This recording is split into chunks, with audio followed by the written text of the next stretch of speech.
আপনারা জানেন যে এটা সম্পূর্ণ হয়ে গেছে প্রায়, এটা জাইকার অর্থায়নে এটা সম্পূর্ণ হয়ে গেছে। এটা একটা double lane dedicated rail bridge, যেটা উত্তরবঙ্গ দক্ষিণবঙ্গের মধ্যে যোগাযোগ জন্য এটা স্থাপিত হয়েছে এবং এখানে ট্রেন ফুল স্পিডে যাবে, তার যেটা স্পিড। কিন্তু এখন যেটি আপনারা জানেন যে যেটি যমুনা মাল্টিপারপাস ব্রিজ দিয়ে যাচ্ছে, ওখানে খুব স্লোলি তারা যায়। একটা এক্সট্রা লাইন করা হয়েছিল, মানে এতদিন চলছিল, খুবই স্লোলি যেত।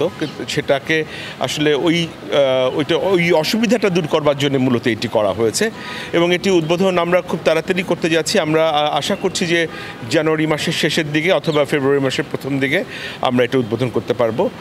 এখানকার কাজ তো প্রায় শেষ হয়ে এসছে, এখন ফিনিশিং কাজ হচ্ছে।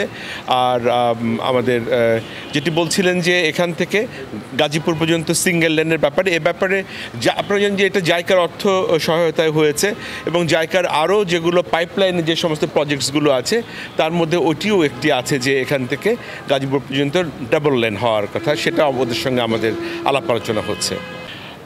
কাজের মানে সন্তুষ্ট জাইকা অর্থ সহায়তায় এবং তাদেরই ঠিক করা যেগুলো কন্ট্রাক্টার্সদের নিয়ে এই কাজগুলো হয়েছে, তাদের জাইকার সাথে আমাদের দীর্ঘদিনের একটা সম্পর্ক, বন্ধুত্ব রয়েছে। আপনারা জানেন জাপান বাংলাদেশের বাইল্যাটারাল রিলেশন অত্যন্ত ভালো। তাদের আমাদের অনেকগুলো কিন্তু প্রজেক্ট আপনারা জানেন সেটা, যে অনেকগুলো প্রজেক্ট তারা ইমপ্লিমেন্ট করেছে সোফার এবং সবগুলো কাজই কিন্তু উন্নত মানের কাজ করেছে, মানসম্মত কাজ তারা করেছে সোফার। এবং এখন পর্যন্ত আমাদের যেটা আছে যে আমরা এটা নিয়ে হ্যাপি, মানে they have done a very good job here.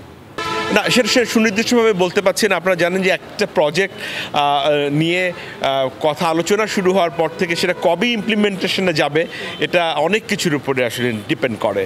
এটা ঠিক এই মুহূর্তে বলতে পারছি না, বাট তাদের সঙ্গে আমাদের ফ্রুটফুল আলোচনা হচ্ছে।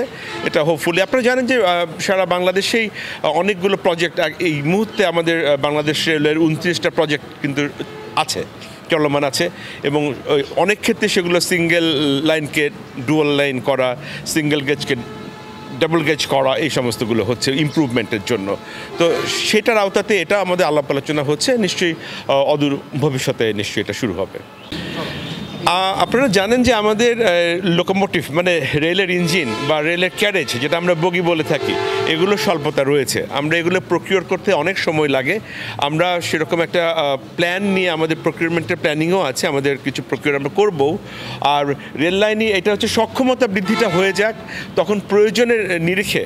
এখন ধরেন আমরা ইচ্ছা করলেও বেশি মানে রেল লাইনের অভাবে আমরা বেশি লোকোমোটিভ বা বেশি ক্যারেজ দিতে পারি না, কিন্তু এখন যেহেতু ওই সক্ষমতাটা আমাদের হয়ে যাবে, তারপরে নিড বেস যদি আমাদের ওগুলো প্রকিওর করতে হয়, যদি নতুন ট্রেন দিতে হয়, তখন আমরা সেগুলো প্রকিওর করবার পরে আমরা ইনশাল্লাহ দিতে পারবো।